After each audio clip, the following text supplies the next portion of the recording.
So friends, I want to welcome you to today's event, our Let's Talk About series. And today we're really lucky to have Linda Schiller with us, and we're going to be talking about dreams, ancestry, and nightmares and trauma. So it's kind of a lot, right? And so I want to give Linda a formal introduction so you know a little bit more about her. You know, Linda Yael Schiller is an internationally known expert in dreams, nightmares, and trauma treatment.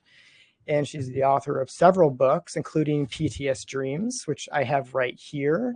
I haven't finished it yet, but I've really gotten started with it, and it's such a lovely manual. She's also the author of Modern Dreamwork, New Tools for Decoding Your Soul's Wisdom. Linda is a highly skilled teacher and a professor emeritus at Boston University School of Social Work, and is a practicing dream interpreter, psychotherapist, coach, consultant, and has been teaching for over 40 years. And so she says that her integrated psychospiritual and embodied approaches are about enhancing resilience, and they extend to her dream work, her consulting, and her therapeutic practice. And all of these explore the intersections between psychotherapy, neurobiology, spirituality, energy work, and embodied therapies as well. And so for our purposes today, you know, we'll be focusing on some of the innovative methods that she has developed for working with dreams and nightmares. And so with that, welcome, Linda, to the Dream Portal. Thank you. Thank you so much, Ryan. Good to be here. It's so lovely to have you here. And I've been wanting to speak to you for some time, ever since I saw you on one of the podcasts that you were able to talk about your work with dreams and as well as nightmares and identity work with the ancestry stuff that you're getting into now. And, you know, I love origin stories. So I wondered if you could share a little bit about, you know, how did you get called into dream work, you know, personally, and how were dreams impactful for you, like in your early life? Sure. So I think the correct word that you use is how was I called?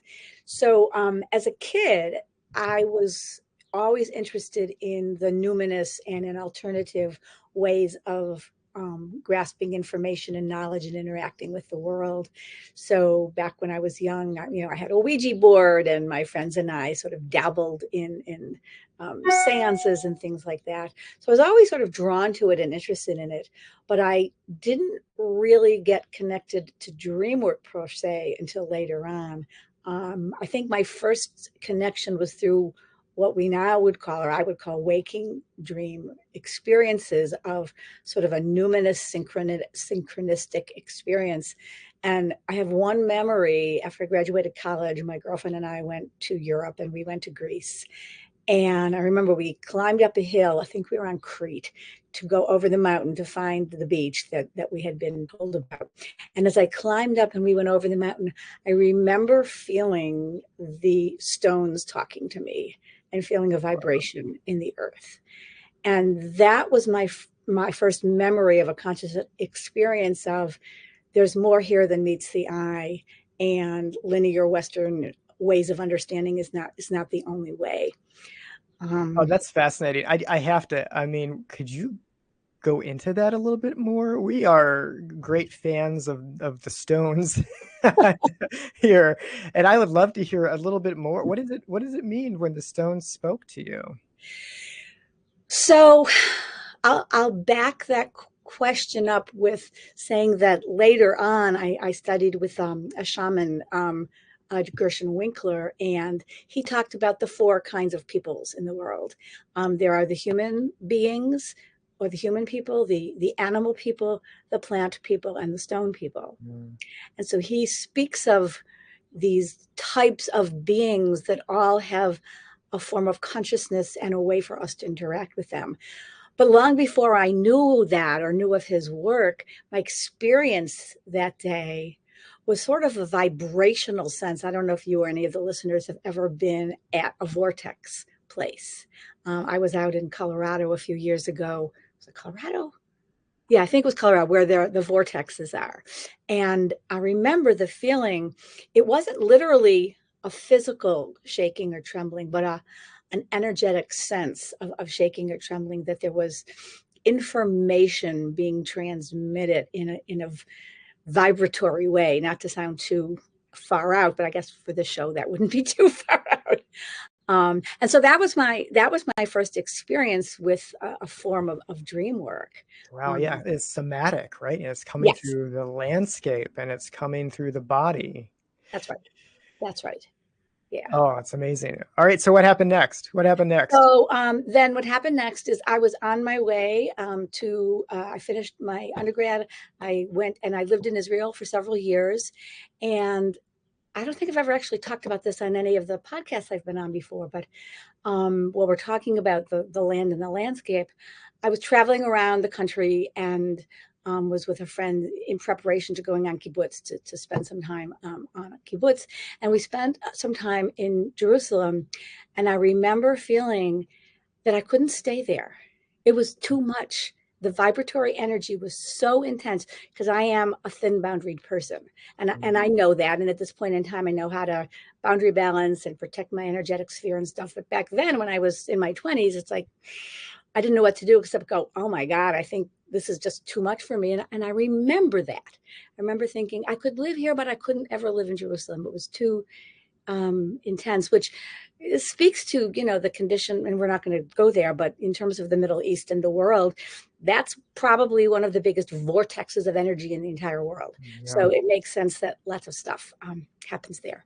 Right, and a crossroads. I mean, it's Yeah, an energetic crossroads. right. And then to update to specifically Dreamwork, I came to Boston, finished my graduate work, joined a dance community. And I've been dancing for a long, long time. And one of my friends from New York moved up to the Boston area. And she said to me, I don't miss anything about New York. It's too much city for me. The only thing I miss is my dream circle. It's a friend of mine from my dance community. So she said, Linda, I'm going to start a dream circle here in Boston. Will you join me? And without missing a beat, I said yes. And then the next thing I said was, what's a dream circle? So I knew to say yes, even before I actually knew what it was. And that was the beginning of, a long and warm, loving relationship with all things dreamish. And I have been studying and immersing and teaching, for over 40 years since then. And it's become my calling and my life path. Wow, thank you for that. I mean, and I see all the elements kind of coming together in that story about identity and the body, the dance work, and in the stones, right, and the way that landscape holds memory and how that is part of ancestry work too, right? Right. Actually, it's interesting. So I just last week sent off to my publisher my new book called Ancestral Dreaming, Conversations with Our Ancestors and Healing Intergenerational Wounds. And among the many different things I talked about in that book is our ancestral relationship, not only with people biologically, but people who are not our biological relatives, and with the land that either we or our ancestors lived on, or that we simply have a connection and an affinity for, like a felt sense that we're connected, even if we don't know that we had actual ancestors living there. And there's something about the stones, right, talking to us again. And it's not by coincidence, that's how we mark graves, right, with stones. Right. There's something that concretizes the passing of the body into a state of spirit that, for some of us, when we want to commemorate, remember, have a conversation with our departed loved ones, having that gravestone there helps us cross the veil. I love that. The stone becomes that liminal space. It becomes this, this, and it's a matrix, right? The stone is it's a crystal. It's a crystalline structure. It's some of the densest stuff we've got around us. So, I don't know if I've told this story before with y'all, but I used to work as a field archaeologist, and when we would survey, landscapes, and we would do this by digging holes and then going through the soil to find the artifacts, and basically, how healthy was the soil was a big piece of that. But I became known, I'm not making this up, I became known as quote unquote sensitive Ryan was my nickname. And part of that was because I watched Will and Grace. I admit it. I Oh, mean, it was the 90s anyway. So I it love has that show. something to do with that. The second part of it has to do with the fact that I had an uncanny, I don't know what to call it, but I would dig up quartz crystals.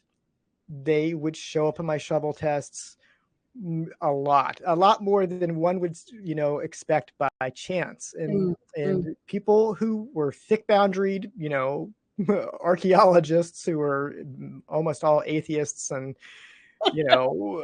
anyway, disconnected from their bodies in a lot of senses would say, wow, Ryan found another crystal. There he goes again. And so there's something about like that was for me like a clue, like the stone, there's something special about the stones. They attract us. They bring us in. So, well, that's fascinating. I'd like to also to ask you about, because your earlier work, your clinical work as mm, it relates to dreams, has been so beneficial to so many people in mm, regards to nightmares, and in the work that you've done with both PTSD and trauma dreams, as well as quote unquote, as you call it, ordinary nightmares. And I wonder if you could give us a little bit of some landscape there about like how would you even distinguish a ordinary dream from a traumatic dream, and how do we work with them? that's a good question. So there are sort of three categories in my mind of dreams. They're like regular dreams, which are either pleasant or neutral in the dreaming. And then there's what we might call a bad dream, which is upsetting or irritating or annoying, but not terrifying.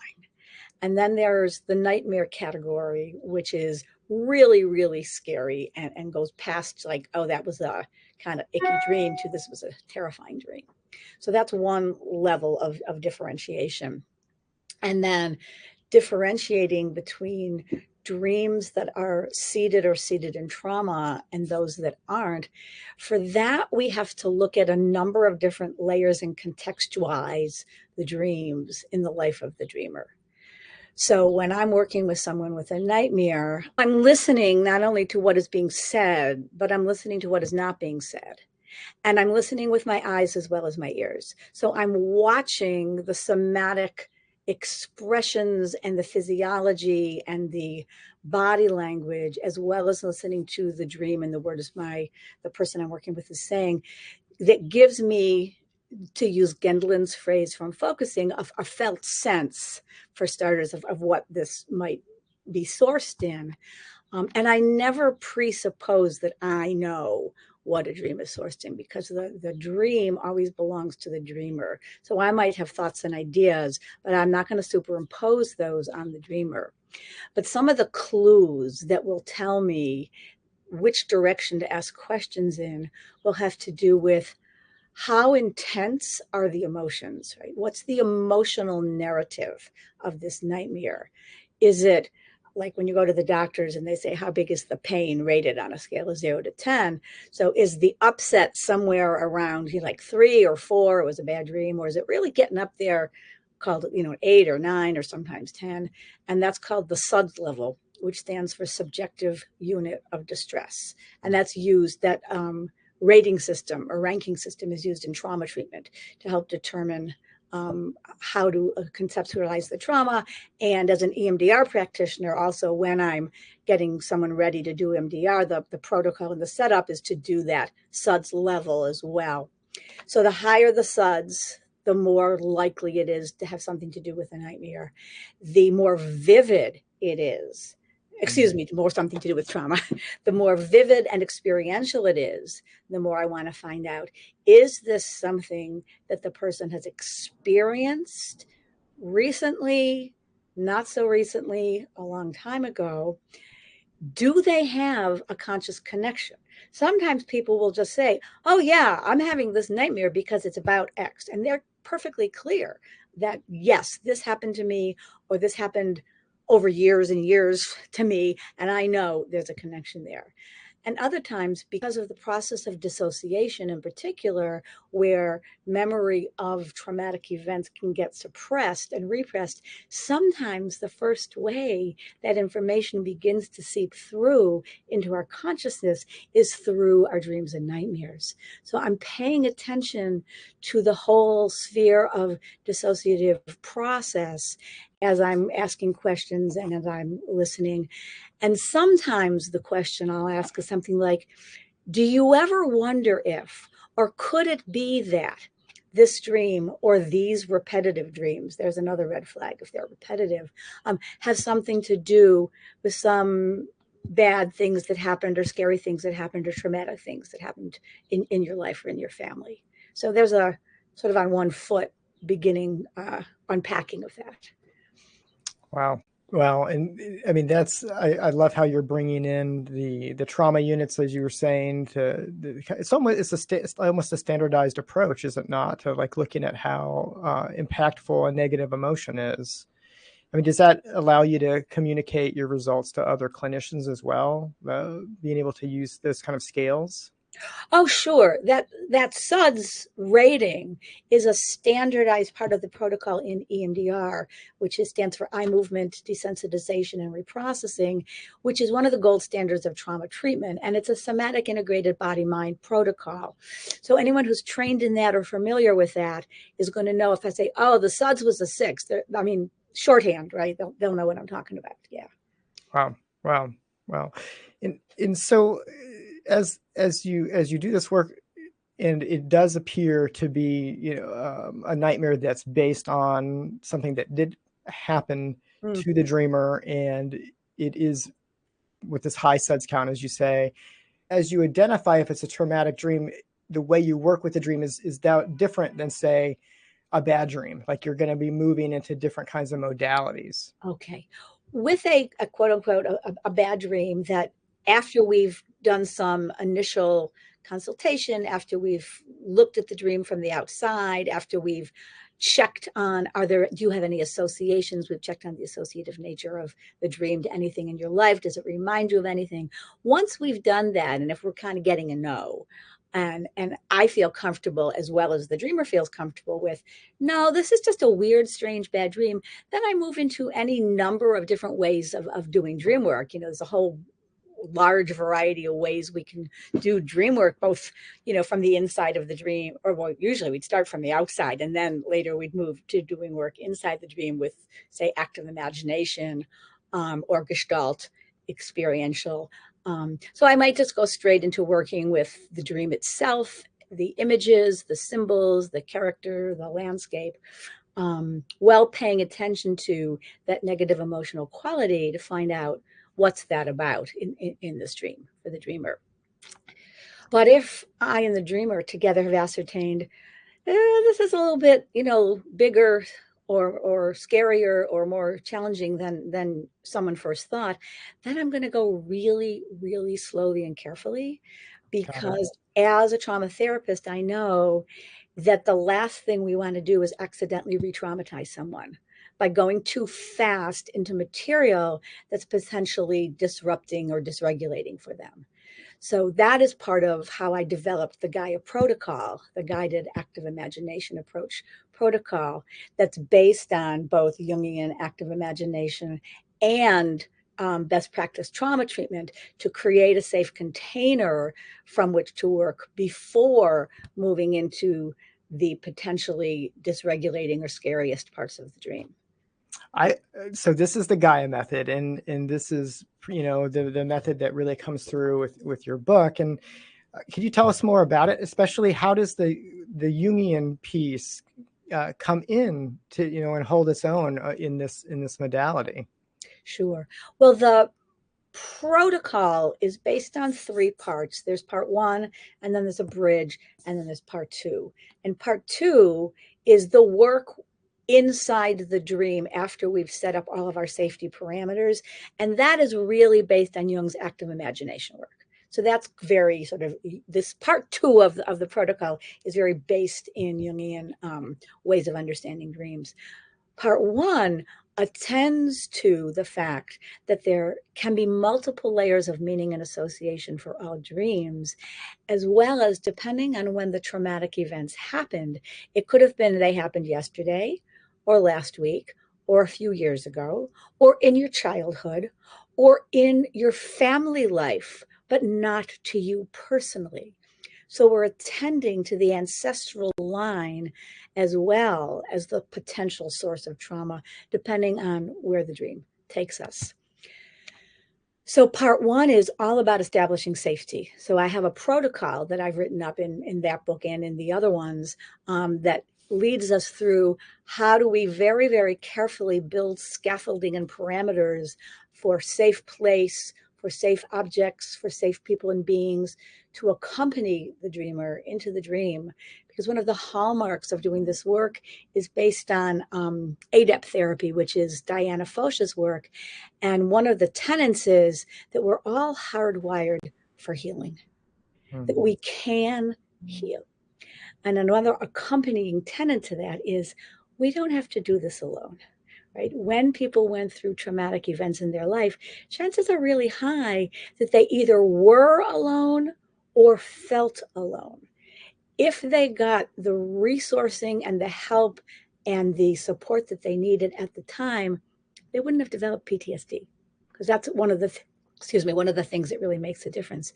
So with that assumption, I work very carefully to help build I call it a posse of helpers, for people to call in to gather around them, as well as objects and places where they can feel safe and comfortable, and they can go back to. If at any time doing the dream work they feel dysregulated, they can go back to their people, to back to their place, go back to their objects.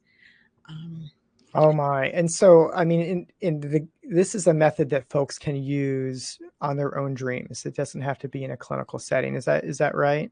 Absolutely. Yeah. So I love this. So this, calling in your allies, calling in your posse, this is resourcing. That's right. You're teaching folks how to set yourself up for success. I love that. And I just love this protocol about going slow. Which is something that, of course, our culture hates that, right? We want instant fixes. We want to take a pill. When it comes to dream work, we want answers, right? And so this is just such a marvelous, I feel like, antidote really to that kind of attitude. And I'm drawn, of course, to hear more about the family of origin kind of stuff that comes through is in the ancestral piece, because this is something that it comes up a lot in this community is, we have dreams where we are in scenes that were, say, set in World War II, but we didn't live through World War II. And how do we contextualize these kind of images and scenes, with your framework? Yeah. So let me say two things and then answer your question, but it's related. So just in terms of the rest of the protocol, so that's part one is building the safety. Part two is, with all the resources, before we enter the dream, we look in from the outside with our resources to see a couple things. One is to see if there's anything we missed, including, did we potentially miss a resource that was inside the dream that we didn't notice or that we forgot to mention when we shared the dream the first time around? And you'd be amazed how often that happens, because, we see what we're looking for. Right. So if I give a prompt, like, I'd give a writing prompt, if I give a dream prompt and say, now with all these resources, stand outside your dream and look inside and see if there's anything else there that you forgot to mention or you didn't notice the first time, that seems like it could also be a resource for you. It's amazing how many times people will find something. And then we have already a wonderful aha of, oh, there are already seeds of healing that were already present inside your dream that you just didn't recognize at first. And that's very empowering. Yeah. And you're building that capacity to look for helpers. Yeah. So then part three is after we do all that, we go inside of the dream and we talk to the monster, or we have resources to allow us to be in a safe place to look at what's going on, or we dream it forward. Another thing we might say after we've done dream work in a variety of ways, we might say, okay, so this isn't where the dream ended. This is just where you woke up. So let's dream it forward. And what would you like to happen next? Because it's your dream. So it can come from your body, mind, imaginative matrix. And it's still a dream. It's still valid. So then we dream it forward. Just wanted to get those in and then go back to your question. Yeah, thank you for that. I mean, it's good. Yeah, and to lay out the full method and the, you know, plus with this piece with Jung and active imagination. I mean, I'm just drawn once again with sort of your opening story about like kind of your entryway into the dream world was in waking life, and active imagination can be seen as a, you know, it's a waking imaginal method. It's liminal. Let's call it, it's a liminal space. Yeah, absolutely. Absolutely. That's something that I feel that we in dream workers often forget about, is that we focus on inserting ourselves and our narratives into our dreams, but not dreamifying our life, not noticing the dreamy aspects of our life as they emerge spontaneously, and then in development, like you're doing, like you're developing this capacity for dreaming it forward and entering into that zone, because that is a dream state. Some of my best dreams happen when I'm swimming and doing laps in the pool, for example. So I'm swimming, and ironically, you know, with the breaststroke, and excuse me, the crawl anyway, it's like bilateral stimulation, which is the hallmark of EMDR, you know, right, left, right, left. So I'm accessing both sides of my brain. Happened, you know, on the treadmill too. That's how I came up with this notion, when I was on the treadmill. Um, and I was listening to some, back in the day, it was a tape or a CD of something about dreams, and I had this sort of epiphany. But yeah, when I'm awake, and when we're all awake, the dream world is not separate from what we call, I'm saying what we call the waking world. So if we're tuned in and attending to synchronistic events, to deja vu, to signs and symbols. And just like we might incubate a dream at night and ask for a sign or a meaning or a method, we can do the same thing in our waking life. If we have a dilemma, if we have an issue, if we have a problem, if we just want some information, we can request it and keep an eye out for how it might be answered while we're wide awake. We don't have to be sound asleep to have a dream. Yeah, I love that.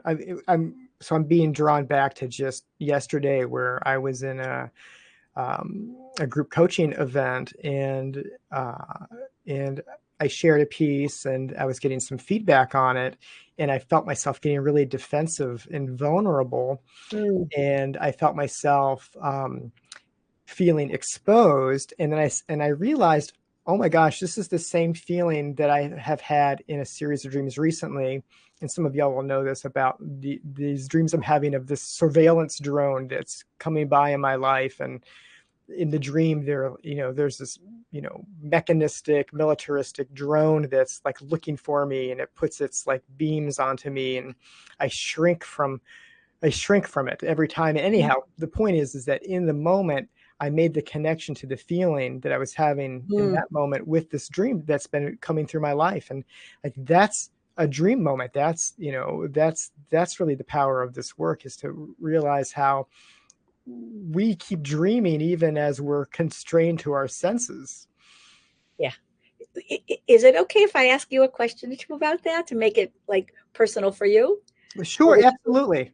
Okay. So did you make the connection with your dream while you were there at the coaching workshop? Did you have the aha kind of like, oh, this is about that kind of thing? Yes, it was in the moment. I did. Yeah.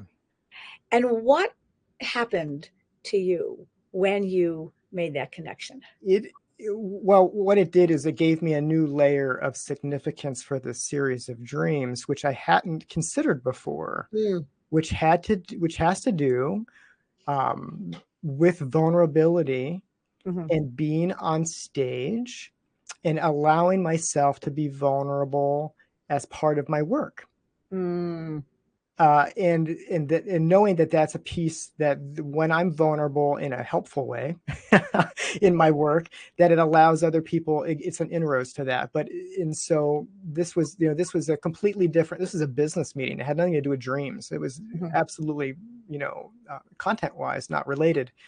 But I felt that same energy emerging for me of like, oh, I'm being seen right now, and I'm not in control of that, and I feel out of control a little bit. I feel vulnerable. I felt like I was getting X-rayed. These are all the sort of sensations that had been coming out of this series of dreams. Mhm. Mm. So it's so wonderful that sort of in the moment you could make the connection between the series of dreams and then this sort of real life event, and then you could, if you need or even or want to, you could say, or you could go back and say, okay, you know, do I need to know anything else or not about this history of my own, of feeling vulnerable or feeling x-rayed or feeling like people can see through me or things that I don't necessarily want them to see, but they can. And if you know what it's connected to, then you get to go back and do the healing back at the source. And if you don't, you could say, okay, here's this vulnerability. And you've now learned that it's a gift, right? Yeah. As opposed to a liability. So when we transform our association with something like that, it's like, oh, this isn't necessarily a bad thing. If I can breathe into it and be more comfortable with my own vulnerability, I'm actually giving a gift to people by modeling that. So bravo for you. Oh, yeah, thank you. I didn't want to make it about me here, but I appreciate that because and what, of course, I'll just end with this with that content is that some of the deeper levels, it has to do with my family of origin. It has to do with the way that my family um, either uh, does not like it when people step out Mm-hmm. and are quote unquote different or bigger than or are seen. And so there's a big element of visibility in Mm-hmm. one particular side of my family. And that is up for me right now because I'm going to attend a funeral in a week. Oh, And I'm going to be anyway in this immersive culture in anyhow. So it's very charged right now. huh. Well, A, I'm sorry for your loss. And B, it's great that you know sort of the context. And then C, you get to decide a couple things. One is, do you buy the family line or not? Because you don't have to, right? You get, because in this new book that I wrote about ancestors, and this kind of takes us back to the other question. You're mourning the loss of one of your ancestors or your relatives, I think.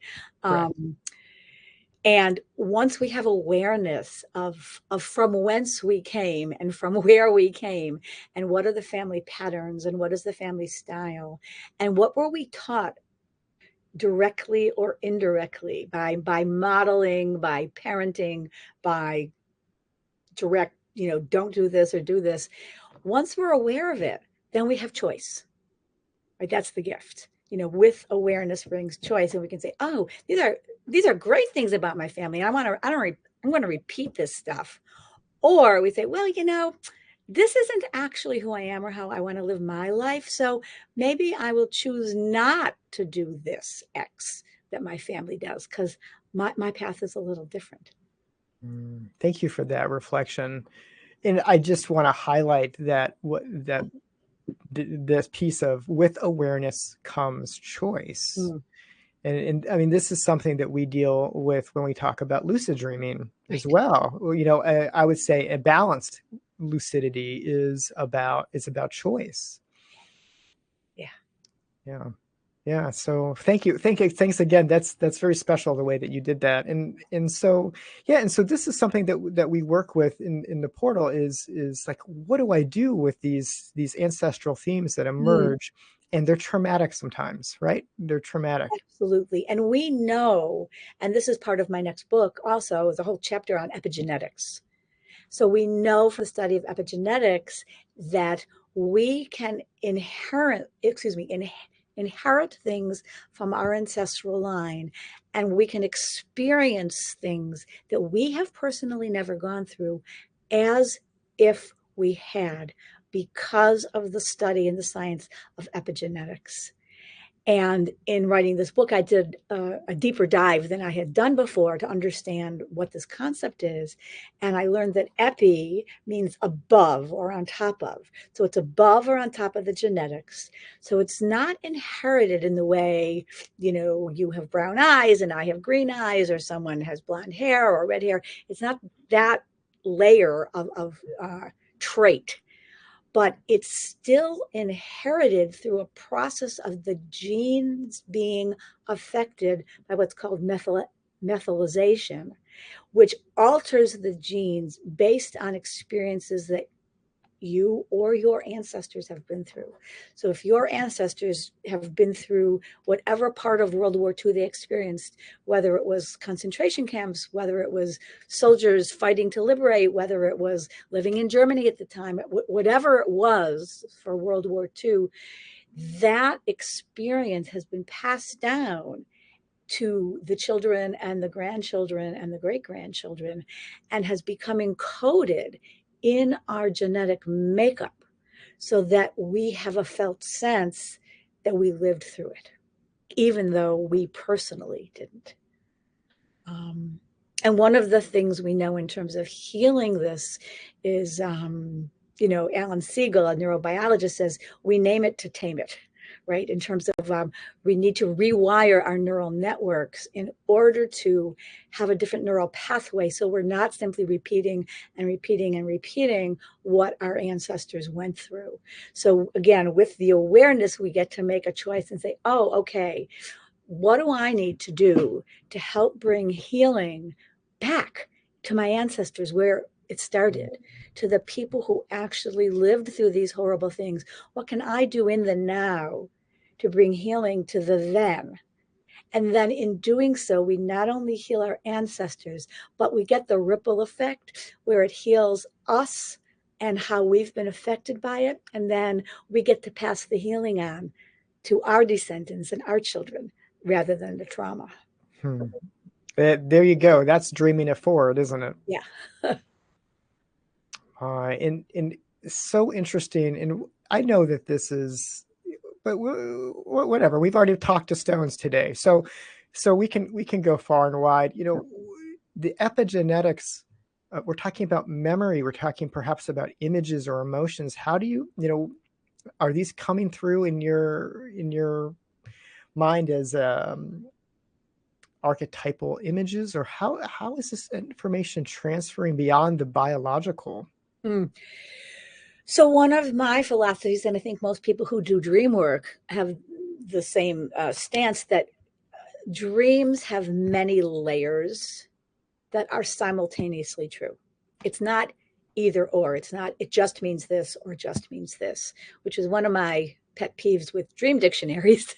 You can use a dream dictionary, and there's some good ones, but that's not the be all and the end all, because they're just giving you a couple of ideas. If I'm dreaming of a cat and I can say, well, it might be this, that, or the other, depending on your associations to cats. But there's so much else going on. Is the cat in your dream a sweet, cuddly pussycat, or is the cat in your dream snarling and hissing? Those are two very different cat dreams, right? So, there's so many things that go into the layered look at how many different associations and potentialities a dream or dream image may have.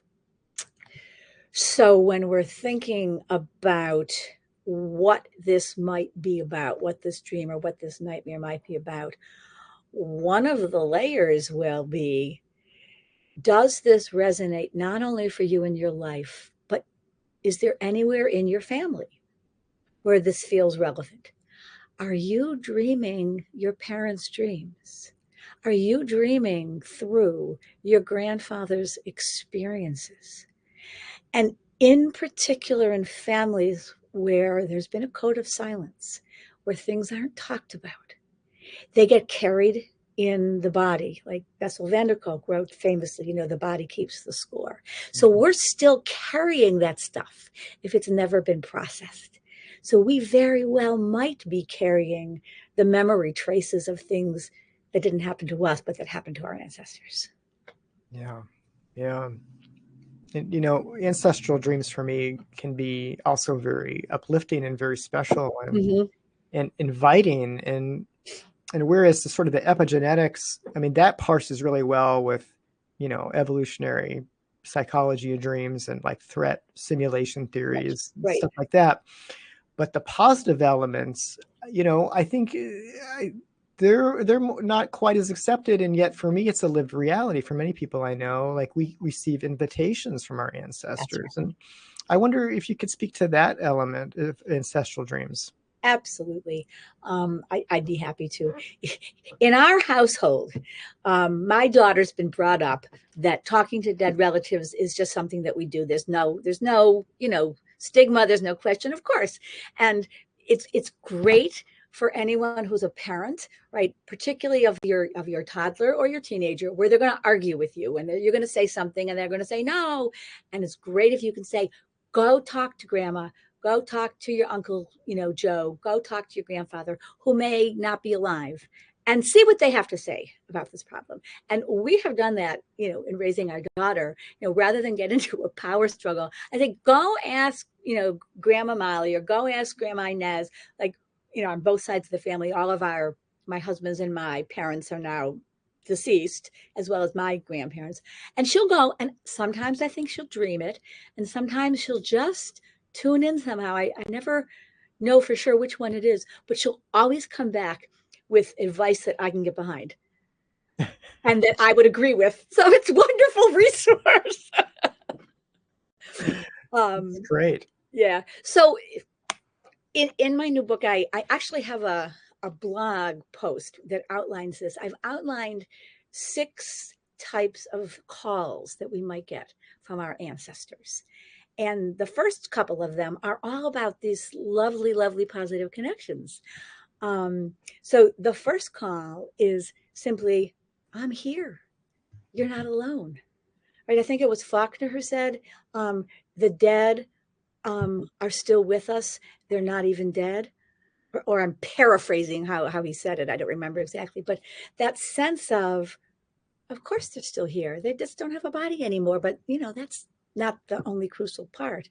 So that sense of being able to connect with our loved ones on an unembodied level is very, very strong. And there was I think it was a Pew Research study that said 53 or 57% of Americans asked said, oh yeah, I talk with my dead relatives all the time. And those are just the ones who were asked and who realized it, right? So could be many more. So there's that layer. And then the second call I identified was they're here because they have something to offer us. They're here to give us a gift. They're here to give us a blessing. They're here maybe to make an apology for something they did or didn't do in life, and that we still have opportunity to heal that now. Um, and then the third is they're here to help us. There's some dilemma that we have, that a question, an issue, and they say, listen, we've got some advice for you here. Let me give you some guidance on this. I have an example. A friend of mine, her father had already passed about 10 years ago, and she regularly talked to him. And she was caring for her mother, who was older, and her mother had horrible, horrible migraines, and nobody could figure out what was going on. And she had all sorts of tests. And my friend was getting, concerned. Her mother was spending way too much time in bed in the dark. And she went into the kitchen one day and she talked to her father and she said, Dad, you gotta tell me what's going on with mom. We can't figure it out. We've had all the tests. And she said, I really need to know right away, like right now. Within a few seconds, and this is a true story, she said to me, her mom stumbles out of the bedroom and says to my friend, she says, do you think it could be my eyes? I hadn't thought to get her eyes checked. They had had scans and neurology and all sorts of exams. So she took her mom to an ophthalmologist who said, you know, most of the time when I see people with this level of this eye disease, they've already blind because we haven't caught it in time. But we've caught it in time and we can treat it. And your mother will not go blind. And her headaches went away. And there you go. Her father told her mother within seconds of her asking for his help what to do. Oh my gosh, I love that Isn't that story. amazing? It's amazing. It's amazing. And what are some practical ways that we can invite ancestral dreams into our lives? So the simplest thing is just to do dream incubation, right? Offer an invitation. I call it a dream vite, right? Some of our ancestors will show up anyway because they are very outgoing and extroverted ancestors, and they don't wait for an invitation. But some of them are going to just wait for an invitation to make sure they're not breaching your boundaries. So if you want them to come, offer an invite, right? Do some incubation before you go to sleep and invite them in. So that's one thing to do. And I'm not sure if you were going to say something, or if I should keep going here. I'm sort of watching your face. Keep going. Okay. And the other is have things around you that remind you of your parents, your grandparents, your ancestors, that you associate with them or that were theirs in a positive way. So when my mom passed, for example, and we were cleaning out her house, her taste and my taste in jewelry was not the same. She never had her ears pierced for one, so I was never going to wear any of her clip-on earrings. And most of her jewelry was just not my taste. But there were one or two pieces that I really loved. And if you can see, this necklace that I'm wearing was hers. So it's always so special for me. And I've tended now to wear it on purpose when I'm doing dream work and when I'm doing interviews, because it makes me feel close to and connected with her. So to do something like that. So let me just show you. I mean, I kind of have some various objects always around me, but this was an ornament from my grandmother, my mother's mother. Oh, it's And beautiful. it's always here kind of next to me. And I don't think about it a lot, but it's just kind of always exuding this kind of quiet acceptance, which was sort of her nature. Yeah, That's it's so great. important to have these these little pieces around us. And Yeah. And to honor them and keep them around in whatever becomes a memory keeper for you, or a touchstone. I mean, literally, that's why they're called touchstones. They're things we can hold and hang on to. Um, my family, my mom and my grandmother used to plant a particular kind of flower called gladiolas. And I remember that. And it's kind of an old fashioned flower. And when I became an adult and had a house for the first time, I planted gladiolas. And I said, "It's for you, Mom, and for Grandma Molly." I'm remembering them when I'm planting them. And recipes, right? Do you have recipes oh that your yeah. family cooked? Even better if you have anything in their handwriting, but it doesn't have to be. It can still be just like, I'm making this. And when then you serve it and you tell whoever's eating it, this was my mom's recipe, or this was my Nana's recipe. And it adds a special seasoning to the soup.